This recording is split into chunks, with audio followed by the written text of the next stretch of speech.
अस्सलाम वालेकुम स्टूडेंट्स, कैसे हैं आप लोग। उम्मीद करता हूँ खैरियत से होंगे। हम लोग second year bio chapter 23 biotechnology पढ़ रहे थे। जो पिछला लेक्चर था मेरा, इसका फर्स्ट लेक्चर, उसमें मैंने आप लोगों को इंट्रोडक्शन दिया था कि रिकॉम्बिनेंट डीएनए टेक्नोलॉजी क्या होती है और उसके कितने स्टेप्स हैं।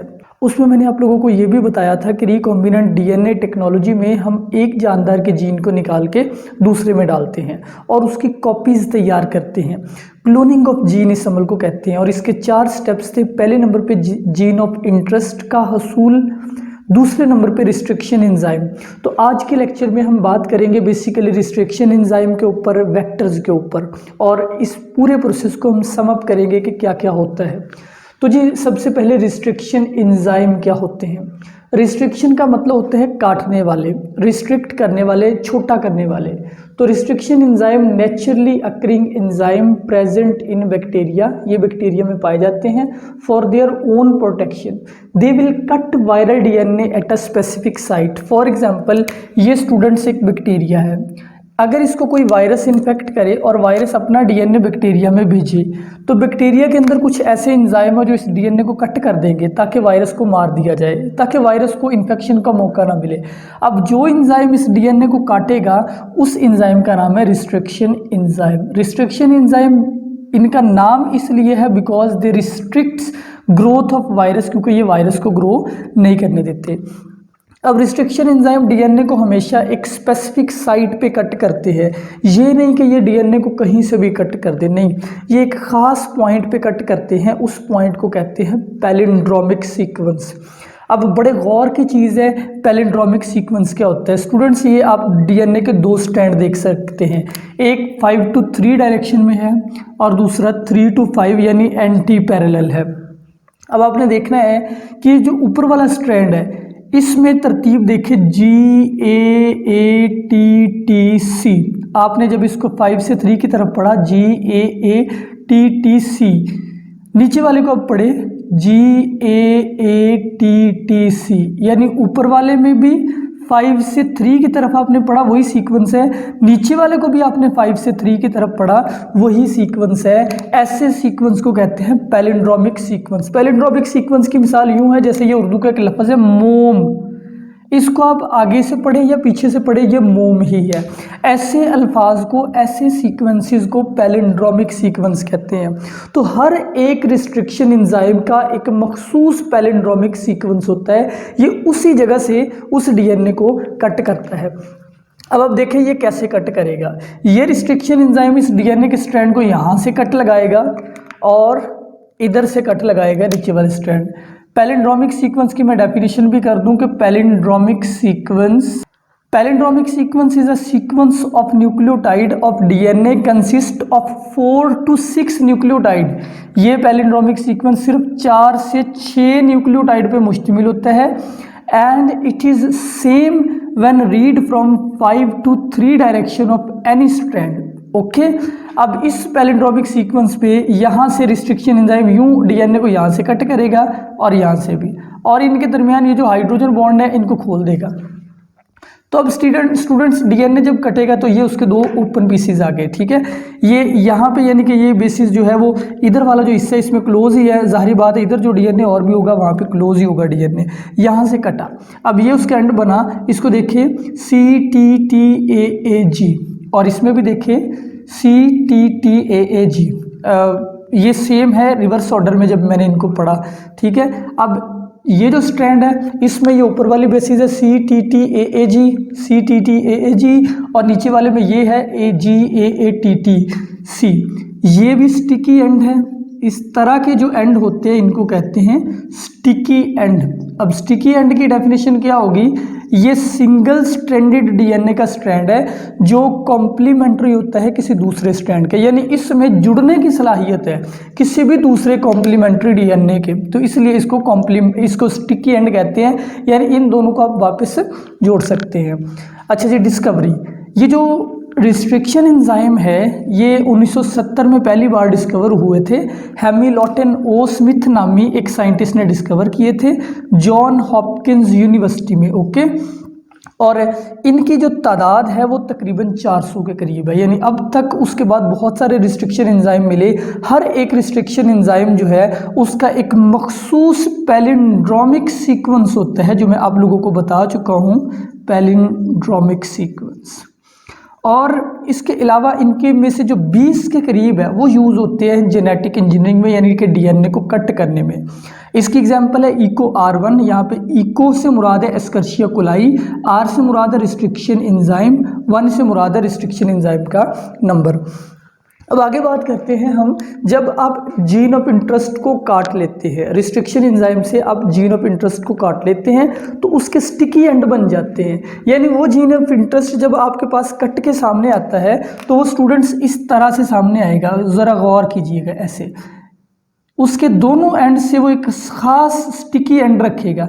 अब आपने इसको जोड़ना है। इसको जोड़ने के लिए आपको क्या चाहिए? मॉलिक्यूलर कैरियर, यानी इसको आपने होस्ट में डालना है। होस्ट में डालने के लिए यू नीड मॉलिक्यूलर कैरियर, यानी इसको लेके जाने वाले वेक्टर्स। वेक्टर का काम होगा use to transfer gene of interest. ये जीन ऑफ इंटरेस्ट को ट्रांसफ़र करेगा इनटू होस्ट सेल।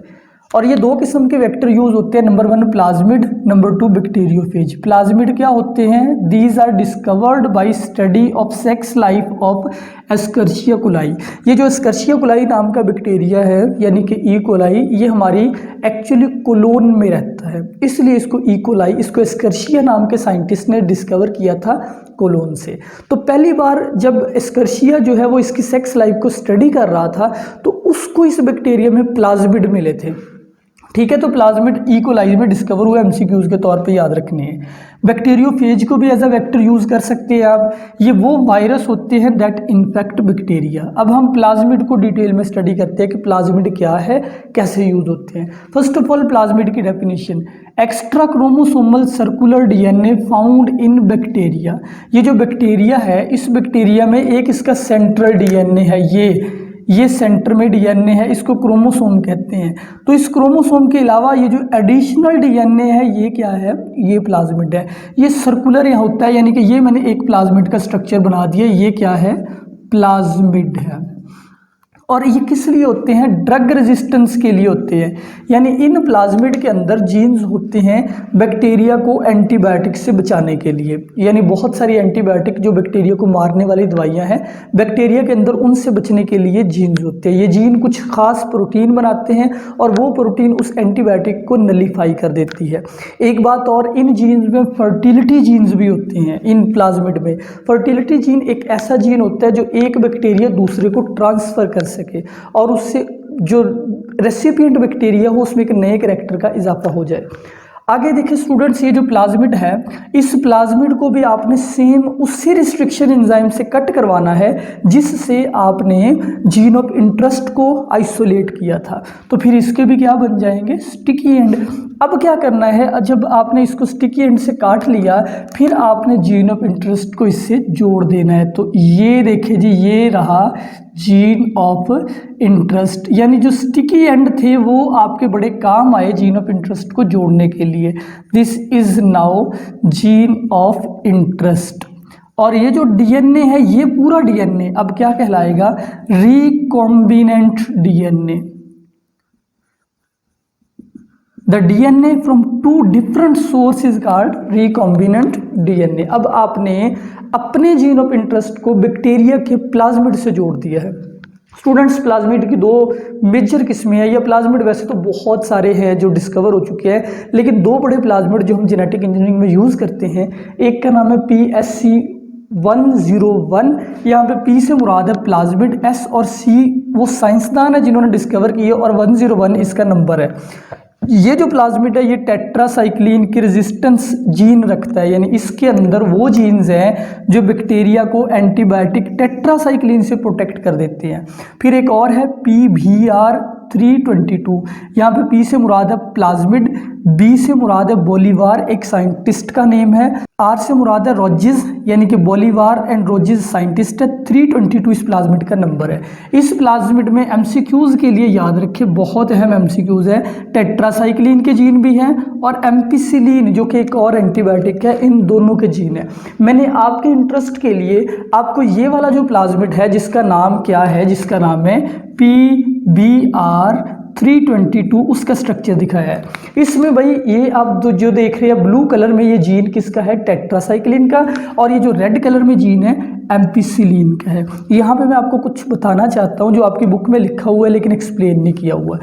वो ये लिखा हुआ है कि अगर सपोज आप जो है वो जीन को ऐड कर देते हैं इन प्लेस ऑफ टेट्रासाइक्लिन, यानी मैं किसी ऐसे रिस्ट्रिक्शन एंजाइम से इस प्लाज्मिड को कटवाऊं जो इसको टेट्रासाइक्लिन वाली जगह से काटे, फिर मैं अपने जीन ऑफ इंटरेस्ट को यहाँ पे लगा दूं। अब स्टूडेंट्स क्या होगा, अब मैंने जीन ऑफ इंटरेस्ट किस जगह पे लगा दिया? टेट्रासाइक्लिन वाली जगह पे। अब टेट्रासाइक्लिन इनएक्टिवेट हो जाएगी, यानी इस प्लाज्मिड को जब मैं बैक्टीरिया में डालूंगा तो उस बैक्टीरिया पे टेट्रासाइक्लिन असर करेगी क्योंकि ये जीन इनएक्टिव हो चुका है, लेकिन एम्पिसिलिन नहीं करेगी। तो इसका मुझे फ़ायदा क्या है? इसका मुझे फ़ायदा ये है कि मैं प्लाज्मिड को जब उसको टेट्रासाइक्लिन को इनएक्टिवेट करके बैक्टीरिया में डालूंगा, फिर उस बैक्टीरिया पे मैं एम्पिसिलिन डालूंगा और एम्पिसिलिन डाल के मैं चेक कर लूँगा क्या मेरे बैक्टीरिया ने उस प्लाज्मिड को, उस रिकम्बिनेंट डीएनए को एक्सेप्ट किया है या नहीं किया। जिन्होंने नहीं किया होगा वो मर जाएंगे, जिन्होंने किया होगा वही सर्वाइव करेंगे। ये एक बड़ा अहम मेथड है क्योंकि जब आप बहुत सारे बैक्टीरिया में ये जीन ऑफ इंटरेस्ट डालते हैं तो बहुत से बैक्टीरिया उसको एक्सेप्ट करते हैं, बहुत से नहीं करते। जिन्होंने नहीं किया उनको मारना है, तो मारने के लिए अगर मैंने उसको टेट्रासाइक्लिन वाली जगह पर लगाया है, मैं एम्पिसिलिन डाल के चेक कर लूँगा। फॉर एग्जाम्पल अगर मैं एम्पिसिलिन वाली जगह पे लगाता हूँ, फिर एम्पिसिलिन का जीन खत्म हो जाएगा, फिर मैं टेट्रासाइक्लिन डालूंगा उस सॉल्यूशन में। जिन बैक्टीरिया ने उस प्लाज्मिड को एक्सेप्ट कर लिया है उनके ऊपर वो असर नहीं करेगी क्योंकि उनके अंदर ये प्लाज्मिड आ चुका है, उनके अंदर रेजिस्टेंस आ चुकी है। जिन्होंने प्लाज्मिड एक्सेप्ट नहीं किया गया वो मारे जाएंगे। यूँ हम डिफ्रेंशिएट कर देते हैं बैक्टीरिया को कि किन्होंने हमारे प्लाज्मिड को एक्सेप्ट किया है, किन्होंने नहीं किया। आगे बात करते हैं रिकॉम्बिनेंट डीएनए क्या है। स्टूडेंट्स, जब ये प्लाज्मिड को हम काट लेते हैं रिस्ट्रिक्शन एंजाइम की मदद से, फिर हम जीन ऑफ इंटरेस्ट को भी कट कर लेते हैं रिस्ट्रिक्शन एंजाइम की मदद से, फिर इन दोनों को जोड़ते हैं। यानी ये प्लाज्मिड है, इसको मैंने कट लगाया जैसे ऊपर आपको बताया, इसके साथ मैंने ये जोड़ दिया जीन ऑफ इंटरेस्ट। जोड़ने के लिए यहाँ पे एक और एंजाइम यूज होगा जो इस दोनों डीएनए को जोड़ेगा, उसका नाम होगा लाइगेज। क्या नाम है? लाइगेज। और ये जो नया डीएनए इसका नाम होगा रिकम्बिनेंट, यानी कि दो जानदारों का डीएनए या फिर काइमेरिक डीएनए। अब रिकॉम्बिनेंट डीएनए का चौथा स्टेप है जिसका नाम है एक्सप्रेशन, यानी कि जो जीन आपने डाला है एक बैक्टीरिया में, उस बैक्टीरिया को अब ग्रो करवाना है ताकि वो बैक्टीरिया अपनी क्या कर सके? कॉपीज़ बना सके। और उसकी कॉपीज़ जो है वो कॉपीज़ जब बनेगी तो जाहिर बात है जो हमने जीन ऑफ इंटरेस्ट डाला था उसकी भी कॉपीज़ बनती जाएगी क्योंकि वो बैक्टीरिया का हिस्सा बन चुका है। यूँ हम जीन की क्लोनिंग करते हैं और वो जीन अगर किसी ख़ास प्रोटीन का हो तो बैक्टीरिया वो प्रोटीन भी बनाने लग जाते हैं। अब ज़रा एक बार इन स्टेप्स को देखिए, बड़े आसान करके मैंने यहाँ पे स्टेप्स लिख दिए। ये मैंने दोनों का यूज़ बताया है, ये जो प्लाज्मिड है उसका यूज़ बताया है जेनेटिक इंजीनियरिंग में, और ये बैक्टीरियोफेज का यूज़ बताया है। प्लाज्मिड का यूज़ में क्या करते हैं, ये फॉर एग्जांपल एक ह्यूमन जीन है, ह्यूमन सेल है, ये बेटा जी ह्यूमन सेल है। इस ह्यूमन सेल से मैं क्रोमोसोम निकालूंगा, उससे मैं जीन ऑफ इंटरेस्ट को सेपरेट करूंगा। ये मैंने जीन ऑफ इंटरेस्ट निकाल लिया रिस्ट्रिक्शन एंजाइम की मदद से। इधर बैक्टीरिया से मैंने प्लाज्मिड लिया, उसको मैंने कट कर लिया, किसकी मदद से? रिस्ट्रिक्शन एंजाइम की मदद से कट करके जीन ऑफ इंटरेस्ट को जोड़ दिया, तो ये बन गया रिकॉम्बिनेंट डीएनए। इस रिकॉम्बिनेंट डीएनए को बैक्टीरिया में इंट्रोड्यूस करवाया। याद रखें यहाँ पे मुझे यूज़ करना पड़ेगा कैल्शियम क्लोराइड। कैल्शियम क्लोराइड क्या करेगा?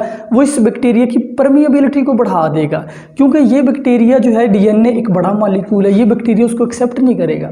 अब उसको एक्सेप्ट करने के लिए मुझे क्या यूज़ करना पड़ेगा? Calcium chloride. कैल्शियम क्लोराइड क्या करेगा? ये बैक्टीरिया के अंदर पॉजिटिव चार्जेस को बढ़ा देगा। जब स्टूडेंट्स अंदर पॉजिटिव चार्जेस बढ़ेंगे तो डीएनए पे क्योंकि नेगेटिव चार्ज होता है तो फिर डीएनए जल्दी जो है वो बैक्टीरिया के अंदर एंटर हो जाएगा। ये बड़ा अहम शॉर्ट क्वेश्चन है कि आप परमिएबिलिटी को कैसे इंक्रीज करते हैं या कैल्शियम क्लोराइड का यूज़ बताएं। अब ये एक बैक्टीरिया में मैंने रिकॉम्बिनेंट डीएनए डाला, बैक्टीरिया ने बाइनरी फिशन की, दो बने, उन दोनों में कॉपी हो गई। किसकी कॉपी हो गई? इस प्लाज्मिड की, और साथ ही जीन की भी कॉपी बन गई। ये दो जीन बन गए। अब दोनों बैक्टीरिया फिर से डिवाइड हुए, 4 बैक्टीरिया बन गए, और साथ ही प्लाज्मिड भी मल्टीप्लाई होता जा रहा है। प्लाज्मिड की जो रेप्लिकेशन है ये बैक्टीरिया की रेप्लिकेशन से इंडिपेंडेंट होती है। तो यहाँ पे 2 प्लाज्मिड बन गए, इस बैक्टीरिया में भी 2 जीन, तो आपके ओवरऑल अब 4 जीन है। यूँ बहुत सारे बैक्टीरिया बनते हैं और वो सारे बैक्टीरिया फिर मिल के जब काम करते हैं तब आप आपके पास स्टूडेंट्स बनती है डिज़ायर्ड प्रोटीन, यानी जिस प्रोटीन का वो जीन होता है वो प्रोटीन भी आपके पास बनती है। सपोज़ ये जीन अगर इंसुलिन का हो तो यहाँ पे ये सारे बैक्टीरिया, जब मिलियंस ऑफ बैक्टीरिया बनेंगे ये इंसुलिन बनाएंगे। अब ये दूसरी बात, ये फेज का यूज़ भी देखें। जो फेज आप जेनेटिक इंजीनियरिंग में यूज़ करते हैं उसको कहते हैं लैम्ब्डा फेज। एमसीक्यूज़ के तौर पे याद रखिए, ये लैम्ब्डा फेज है। लैम्ब्डा फेज कैसे यूज़ किया जाता है? ये बैक्टीरियोफेज है, यानी इस बैक्टीरिया ने, इस वायरस ने अपने डीएनए को बैक्टीरिया में दाखिल करना है। हमने पहले मरहले में इस वायरस के डीएनए को निकाल लेना है। वायरस के डीएनए को निकाल के उसको कट लगाना है रिस्ट्रिक्शन एंजाइम से। हमने वायरस के डीएनए को कट कर लिया। अब हमने इस डीएनए में कौन सा डीएनए ऐड करना है? अपना जीन ऑफ इंटरेस्ट, जो कि मैं आपको पहले बता चुका हूँ कि कैसे दाखिल करना है। अब ये जो बैक्टीरियोफेज है इसका डीएनए रिकॉम्बिनेंट बन चुका है। स्टूडेंट्स, अब बैक्टीरियोफेज अपना डीएनए बैक्टीरिया में डालेगा और आप लोगों को फर्स्ट ईयर में आपने पढ़ा हुआ है कि ये डीएनए आके बैक्टीरिया के साथ मिल जाएगा। ठीक है, यहाँ पे दो पॉसिबिलिटीज़ है, या लिटिक लाइफ साइकिल स्टार्ट हो सकता है या लाइसोजेनिक। यहाँ पे जो मैंने बनाया है ये लाइसोजेनिक लाइफ साइकिल है। लाइसोजेनिक लाइफ साइकिल में ये होता है कि ये डीएनए बैक्टीरिया पे टेक ओवर कर लेता है वायरस का डीएनए, और फिर उसके नतीजे में वायरस के डीएनए की कॉपीज बनने लगती है बैक्टीरिया के अंदर। ठीक है, जाहिर बात है जब वायरस के डीएनए की कॉपी बनेगी तो साथ हमारा जो जीन ऑफ इंटरेस्ट है उसकी भी कॉपी बन जाएगी। इसके नतीजे में बहुत सारे वायरस बन जाते हैं और बैक्टीरिया फट जाता है और सारे वायरस रिलीज हो जाते हैं। End of course her virus के अंदर जीन ऑफ इंटरेस्ट मौजूद है। या दूसरी पॉसिबिलिटी है, यहाँ पे लाइसोजेनिक लाइफ साइकिल स्टार्ट हो सकता है। लाइसोजेनिक लाइफ साइकिल में क्या होता है कि ये बैक्टीरिया नॉर्मली डिवाइड करता रहता है, लेकिन हर बैक्टीरिया के साथ ये जो जीन ऑफ इंटरेस्ट होगा, जो आपने वायरस का डीएनए डाला है, वो भी कॉपी होता जाएगा। तो दोनों कंडीशन में आपके पास जीन ऑफ इंटरेस्ट की कॉपीज आ जाएगी और यही हम चाहते थे। तो ये मेरा एक लेक्चर कंप्लीट हो गया और टॉपिक हमारा था क्लोनिंग ऑफ जीन, यानी आपने जीन की क्लोनिंग कैसे करनी है। तो ये मैंने आपको समझाया है सारा कि स्टेप बाय स्टेप जीन आप कैसे उसकी millions and billions of copies बना सकते हैं। उन कॉपीज़ के नतीजे में या तो आप उस जीन की प्रोडक्ट हासिल करेंगे या फिर उस जीन को बाज़ औक़ात एनालिसिस के लिए अलग करते हैं, यानी आपको ज़्यादा कॉपीज़ चाहिए होती है ताकि आप उसको स्टडी कर सकें।